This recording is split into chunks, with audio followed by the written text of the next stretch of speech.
Troy. Yeah, Troy. Welcome to the show, motherfucker. Welcome back. Yeah. Thanks for having me on, guys. But tell them who you are, brother. Welcome back. Troy Francis. I am a dating coach. I produce digital content about dating, about relationships, about sex, about the way men and women interrelate to one another. I've known these guys for a number of years now. Go back quite a long way, and yeah, it's great to be on here. Thanks for having me on again, guys. Great for having you here, man. Good to see you. Yeah, well, he was here for the Sneeko episode with those crazy feminists. Oh, wow. That was wild. Girls say this BS about let's be equal, partnership, 50-50, blah, blah, blah. None of you guys want that. Like, it sounds good on paper and in theory, but it doesn't actually work in practice. I don't actually want 50-50. I want 100 me and 0 him. Is that really true, though? Is that really true, though? Yes, Because I'm okay with that. is that really true, though? Because would you actually be...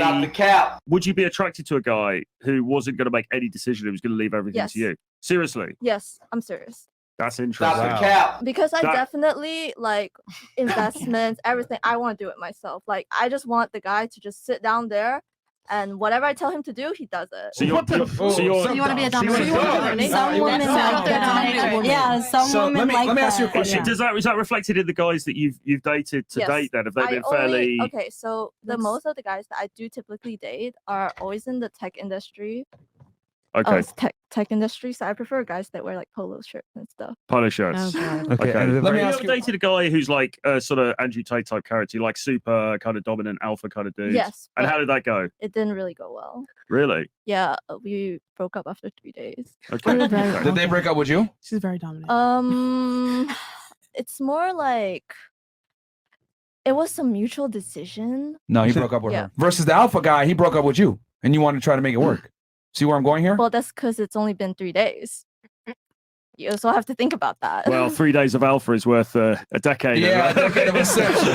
Like this is Are you saying when you were in that phase, you were meeting guys who were alpha, or you were meeting guys who were sort of subordinating themselves to you? Both. I would meet some that were alpha and more alpha than me. But you didn't. But you butted heads with them. Yeah, we butted heads, and then the rest were beta, and they just kind of did whatever I wanted. I actually told one to have a backbone. I was like, "This isn't working." And how did that go? I can't. I imagine. So well. Would you rather the guy? Would you rather the alpha who's going to cheat anyway because he's high value? Would you rather he just told you that's what he's going to do and you're going to accept it? Yes. Would you rather, as opposed to them hiding it? Yes. Because the doctor not gonna lie to you and tell you like, or maybe they do, but fuck them. I'd rather you tell me I'm gonna die now. Don't tell me I got 6 weeks and I got 6 hours. You fucking liar.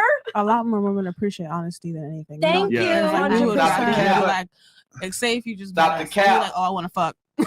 You better just say you want to fuck and let us decide if I want to fuck you too. But don't just be like, you just said I'm a fake like you, and then do all this just to get in your pants. And at this point, not just front up, just be like, I want to fuck. This is why there's a proud tradition in places like France of the powerful guy having a wife and then secretly having mistresses on the side. It's all kind of accepted, but it's not talked about because they don't want to rock the boat. The guy doesn't want to rock the boat. Everyone kind of knows it's happening. Yeah. See, the white people got it figured out. Why we can't get it down packed? Nobody. Okay. But what he just described is what your guy did. It's what you're saying you were against. No, I didn't say I was against it. Why are you lying? He was lying. Oh, because what you're talking about, the woman knows about it, right? Well, no, he's not going to sit down and have a conversation with her. It's the difference. He's not going to sit down and say, "Hey, babe, listen, I really like you, but I'm going to go and fuck some other girls." He's not going to have that conversation, but it's still going to happen. Deep down. That's what you're saying. But like, no, it's kind of like understood, but you don't have to sit down and have that abrupt conversation because, like Fresh said, otherwise most women aren't going to take that, are they? Yeah, most they women won't. All right, I hear you. They're gonna walk away. Basically, just understand it. Yeah, a lot of women are delusional of their own value and think they deserve monogamy. Having said that, Justin Waller, Justin is talking more about this kind of side of things now, isn't he? I mean, I've heard him recently talking about, listen, if you're a high enough value guy, you should actually be honest with the woman and just say, look, this is how I it agree is. with him. And I think there's a lot of value in what he's saying. Yeah. But at the same time, there's a lot of women who just aren't going to take that. Yeah. And it's kind of like, well, if there's some value in the relationship, I mean, I don't know, man. It's the old thing, you are the queen. She is the queen, right? She's going to get all the attention. She's going to get the main resources, etc., etc. If he goes and sleeps with the waitress every now and then, does it really matter in the big scheme of things? I think if you're married to him, it might not matter so much because you've been with him for so long. Like he has some good qualities and stuff. Yeah. So you're able, and you've also had that long relationship history that you've shared together. But if he just cheated on you in like 1 month, I would definitely leave him. It's the age-old dichotomy again, isn't it? Right? If it's a high-value guy, he's going to spread his attention around. Okay. And you know, so if you want to get with that high value guy, you're going to have to accept that. But why he lied from the start? I don't know. Because you clearly can't handle the truth. Because I don't know, he was exercising his options in the dating marketplace, right? He should have said that. That's And it was cool.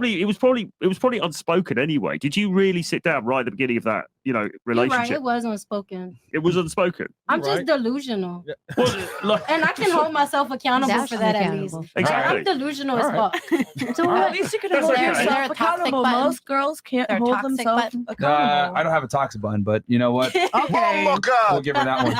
I think guys see the bigger picture a lot more than women do. Do you know what I mean? Like, I remember I had a girlfriend once, and because we were staying, obviously living in different places, and she bought me a toothbrush because I used to go around and stay at her place. And then she came around to my place a little while later, and then she went in the bathroom and she burst out crying because I hadn't bought her a toothbrush. And it was like, yeah, I'll go buy a toothbrush then. Like, it's not a big deal. I still love you. Do you know what I mean? The She feelings are walks still in the there. bathroom. How dare you? No toothbrush. Troy, what the fuck? Exactly. But it's like I was just looking at the bigger picture. I was like, well, we're together. I love you. We got all this, you know, the vibe's good. Like, who cares about a bloody $2 toothbrush, right? Troy, they want to stay. But we pay attention to the small things. Yo, I'm not gonna hold you. Exactly. Troy's been like, hold on, I bought him a toothbrush at my spot. Let me see other girls here. Yeah. Oh my god, I'm so heartbroken. There was 10 toothbrushes, but Okay. I like to date a girl and sit down, have a nice conversation, and blah blah blah. Yeah, that's great. But there are certain women, and I've recognized this as I've sort of gotten older and thought about this more. There seems to be certain women who are real like energy vampires, and it's just something about they're relentless with the conversation, and it's just like it goes nowhere. It's It draining. goes nowhere. And you just Okay, and sometimes you spend a night with them, or you spend a weekend. feel drained. God forbid a weekend, and then you get away and you're like, God, Okay. and you just need to relax. And if you're falling into that category, that is definitely a problem. If you're just having a chit chat and have a nice sort of time, that's one thing. But I think it can veer far too far towards the other way. So it's kind of like I'll leave him alone, but then I'll go bother him when he's working about something pointless. Well, that's probably not ideal, is it? Yeah, like shut up. Right? Like you would tell me to shut up, right? Like, Yeah. just go away. Okay. Exactly. What do you expect? He's working. He needs silence to work. Oh, I'm supposed to talk to the wall? Yes.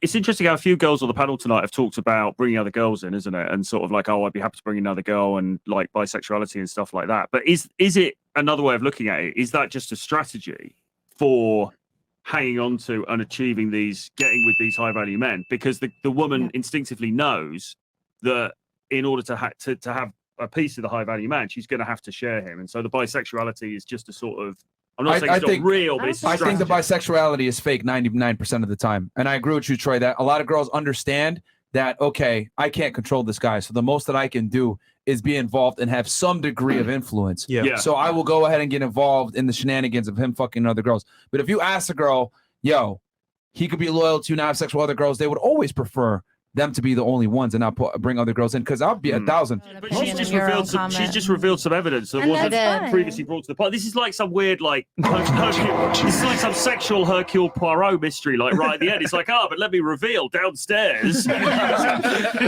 Colonel Mustard in the library. She said she'd fuck him with a strap on and then lick her pussy. I also think it's because like men don't talk to women in general, like in a club setting or like other places. Well, But they still walked in there. They knew what they were doing. Well, I mean, without getting overly political and taking that direction, did you guys see that thing about that girl who posted that TikTok about this? Oh, this guy approached me in the gym. Yeah, I reposted that shit. Yeah. So increasingly, and because this is the area I work in, you're helping guys with this stuff, but increasingly in public spaces, there's a lot of pushback against guys approaching. Girl, sorry, what does a guy want from a girl? You think a high value guy For retention value.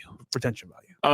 For retention value, I think being easy to be around, not being a fucking pain in the ass, basically is a key thing. You want somebody you can trust as well, somebody you can talk to, somebody who's not going to fuck around or be indiscreet or anything like that. But I think fundamentally the it's such a simple thing, but pleasantness. Do you know what I mean? Like pleasantness to be about, ease to be around. Do you know what I mean? And peace as well. Yeah. Like somebody was saying, we were talking before about say if somebody talks too much, you know, that energy vampire thing, you know, they're sucking all the energy out of you. You know, that's just because basically if the high value guy's on his purpose, he's on his mission, he's out there, he's doing stuff, he's making deals, all that kind of thing. He doesn't want to then come home and have to deal with a load of crap at home as well. And also, we don't want hoes. When the guy's got enough options, he's got enough what's the word, abundance mindset. Abundance mindset, then the amount of fuckery that he's going to take from an individual woman is decreased. And I mean, I think it's a problem because women, particularly young women, you know, you date young women and they can often behave really badly because they haven't been taught, they haven't had to behave well because they think, well, I'm hot, so I can just get away with doing whatever the fuck I want. But the problem is, when the guy's, you know, he's got enough options, he's got enough abundance, he's just going to be like, well, why would I even put up with that? Do you know what I mean? But women often don't learn that until they get a bit older, unfortunately. No. What's the question? Where can they find you? Can't understand fresh. What's happening behind the scenes with you? You can find me if you go to YouTube. You can find me at Real Troy Francis, on Instagram at Real Troy Francis, and on Twitter at Real Troy Francis is as well. Just follow me on those platforms. Got some more travel coming up. Going to LA tomorrow. Nice. To go work with the clients. You're going to be shooting some content over there. May then be going over to join Mr. Tusk in Argentina. So look out for What that. part? Buenos Aires. So that Make sure you don't wear any jewelry. yeah, I know. I mean it. But yeah, we've I really, heard. really mean it. But Okay. but the dating marketplace is off the hook over there. Oh yes, beautiful. Yeah. Just don't wear anything. Okay. Don't worry.